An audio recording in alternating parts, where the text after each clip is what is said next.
Hola, bienvenidos a Esquina Literaria. Soy Yolanda Miranda y les estoy compartiendo la lectura de este libro, Cómo salir del pozo, las nuevas estrategias de los países, las empresas y las personas en busca de la felicidad, de Andrés Oppenheimer. Espero que les esté gustando. Los invito a que se suscriban al canal, me dejen sus comentarios, me sigan en mi Instagram. Martes y jueves estoy haciendo en vivos que se llaman 5 minutos de psicoanálisis para la vida cotidiana. Estamos leyendo el capítulo número 1 que se llama La nueva ciencia de la felicidad. El éxito no conduce a la felicidad, sino la felicidad conduce al éxito. Y el día de hoy vamos a leer Bután, el primer país en crear el Producto Bruto de la Felicidad. Las Naciones Unidas empiezan a medir la felicidad. El gobierno del Reino Unido ya mide la felicidad. Bután, el primer país en crear el Producto Bruto de la Felicidad. Bután, un remoto reino budista enclavado entre China e India, en la cordillera del Himalaya, fue el primer país en adoptar oficialmente el Índice de la Felicidad Nacional Bruta.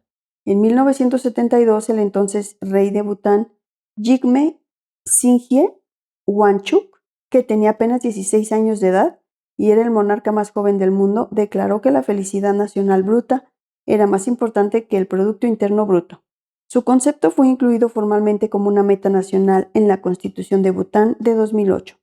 Muy pronto se le dieron mayores poderes a la Comisión Nacional del Producto Bruto de la Felicidad, integrada, entre otros, por el primer ministro y todos los integrantes del gabinete. La misión de este grupo de funcionarios consistía en diseñar las metas del gobierno cada 5 años e implementarlas. Bután comenzó a hacer encuestas periódicas para medir el estado de salud espiritual y mental de su población y orientar con ella sus políticas públicas. Cuando entrevisté en mi programa de CNN al monje budista Samdhu Chetri, director del Centro de Estudios e Investigaciones de la Felicidad Nacional Bruta de Bután, y le pregunté si lo del Producto Bruto de la Felicidad no era más bien un invento político de un gobierno, el cual podría ser fácilmente desmantelado por el siguiente, me respondió categóricamente que no. El monje, vestido con su larga túnica de color naranja, me dijo: el concepto de la felicidad nacional bruta o Producto Bruto de la Felicidad está incluido en nuestra Constitución, y ningún partido político que llegue al poder puede hacer nada. No puede ser desafiado por nadie. Muchos viajeros han hablado maravillas del reino de Bután, pintándolo como un oasis mundial de serenidad y espiritualidad.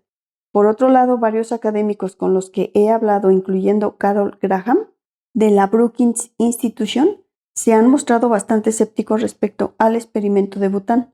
Graham me dijo que la adopción del Producto Bruto de la Felicidad en Bután fue un error que ha llevado a muchos malentendidos, porque se ha creado una idea falsa de que la nueva medición de la felicidad de Bután podría sustituir al Producto Interno Bruto de los países. Según Graham, la medición de la felicidad debe considerarse tan solo como un añadido. De lo contrario, se presta a que los gobiernos no pongan todo su empeño en hacer crecer sus economías y sigan viviendo en la pobreza. Aunque la economía de Bután ha crecido desde que el país inició su apertura política en 2008, se trata de una nación aislada del mundo, cuyo Producto Bruto per cápita es de apenas unos $3,000 anuales.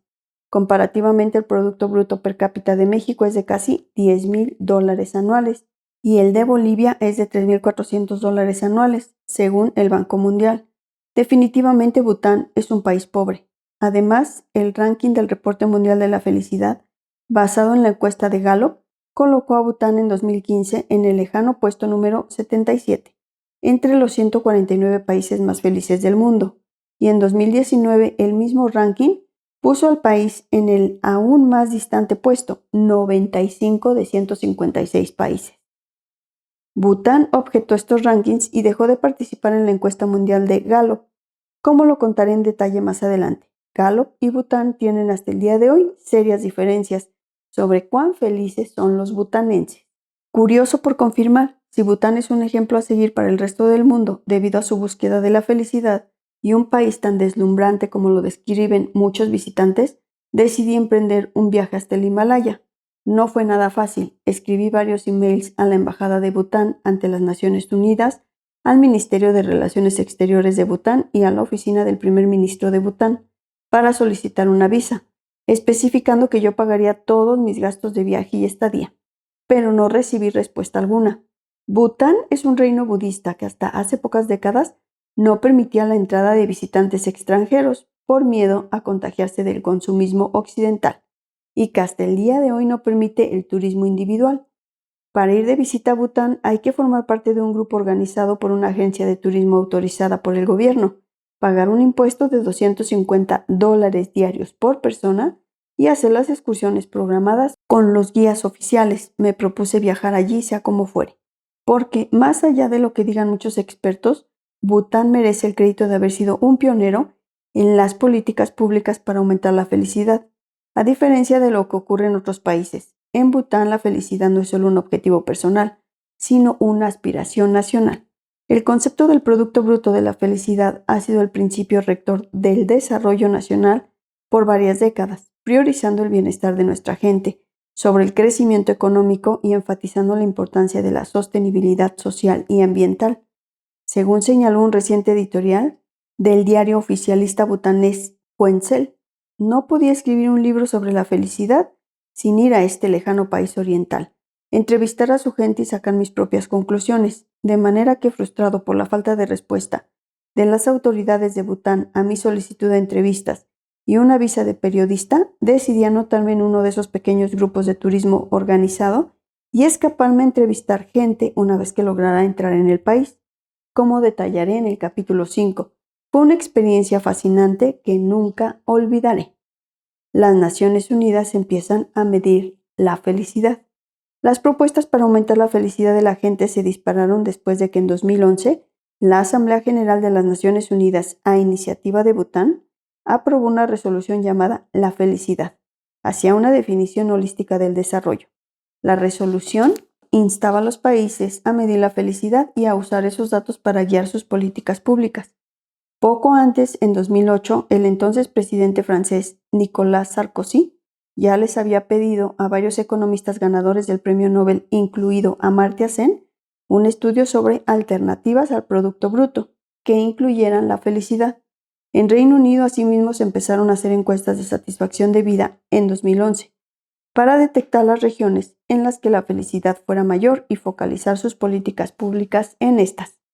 La resolución de la Asamblea General de la ONU de 2011 les dio munición a los estudiosos de la felicidad y a los funcionarios de todo el mundo que insistían en aplicar políticas que aumentaran el bienestar. La resolución decía que la búsqueda de la felicidad es una meta fundamental de la humanidad y pedía a los países que elaboraran medidas adicionales para promover la felicidad. En 2012, el secretario general de las Naciones Unidas, Ban Ki-moon, convocó la primera reunión de alto nivel sobre el tema, donde se dio a conocer el primer reporte mundial de la felicidad, que incluía un ranking mundial de la felicidad basado en encuestas hechas en cada país por Gallup. Hasta el día de hoy, la encuesta anual le pregunta a la gente de cada país cuán feliz es en una escala ascendente del 0 al 10, en la que 10 es el máximo nivel de felicidad.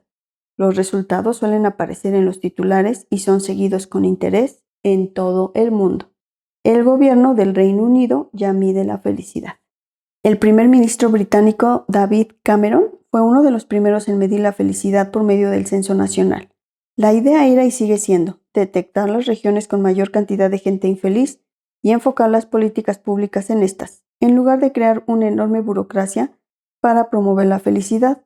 Cameron hizo algo mucho más inteligente. Instruyó a su Oficina Nacional de Estadística, ONS, por sus siglas en inglés, para que agregara 4 preguntas en sus censos a la población, algo que se podía hacer de una manera rápida y prácticamente gratis, ya que la encuesta de hogares se hacía de todas formas.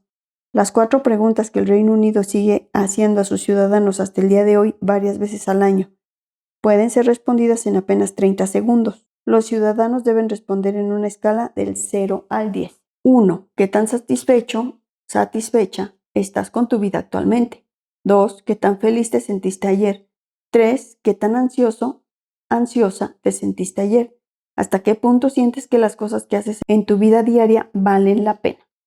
Los datos obtenidos de estas preguntas le permiten al Estado detectar las áreas geográficas, vecindarios, ciudades o provincias de alta infelicidad, pero que no necesariamente muestran un menor crecimiento económico. Por ejemplo, se encontraron con que había zonas de las ciudades en que había una mayor proporción de gente mayor sola y deprimida, y donde había muchos más problemas de salud mental y hospitalizaciones, a pesar de que las pensiones de los jubilados eran las mismas que en el resto del país. Eso ocurría, por ejemplo, cuando una fábrica cerraba y los jóvenes se mudaban a otras ciudades, por lo que dejaban a sus padres solos. Esos datos no aparecen en las estadísticas económicas. La nueva medición de la felicidad le permitió al gobierno localizar esos focos de infelicidad o depresión y redirigir sus programas de asistencia social hacia ellos, por ejemplo, por medio de clubes de ajedrez, bridge o clases de arte. Muy pronto se descubrió que focalizar los recursos del Estado en las zonas de mayor infelicidad también es una excelente forma de ahorrar en hospitalizaciones y otros gastos médicos. En 2018, años después de empezar a medir la felicidad, el Reino Unido creó el Ministerio de la Soledad, destinado específicamente a usar los nuevos datos del censo para reducir la soledad y aumentar la felicidad de la gente. Por primera vez, las políticas para aumentar la felicidad se sistematizaron y, lo que es más importante, fueron tomadas en cuenta por el Ministerio de Finanzas, que es el que firma los cheques del gasto público y tiene la última palabra en las políticas públicas.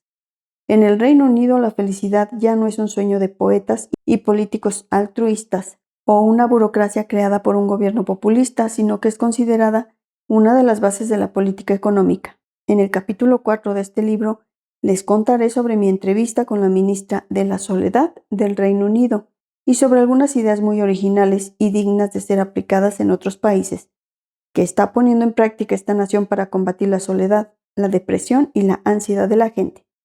3 años más tarde, en 2021, Japón creó un Ministerio de la Soledad para hacer frente a la creciente crisis de desesperación, drogadicción y suicidios que se había exacerbado con la pandemia del COVID-19. El entonces primer ministro de Japón, Yoshihide Suga, dijo que hacía falta un esfuerzo nacional para combatir el aumento de los suicidios. Casi 21,000 personas se habían suicidado en Japón en 2020. En lo que había sido el primer aumento anual de suicidios en 11 años, según informó el diario The Japan Times. El trabajo remoto y la cancelación de reuniones sociales durante la pandemia habían empeorado los problemas mentales causados por la soledad en la sociedad japonesa, aunque este fenómeno en realidad fue visible en todo el mundo. Espero que les haya gustado la lectura del día de hoy de este libro, Cómo salir del pozo, de Andrés Oppenheimer. Las nuevas estrategias de los países, las empresas y las personas en busca de la felicidad. Muchas gracias por escuchar.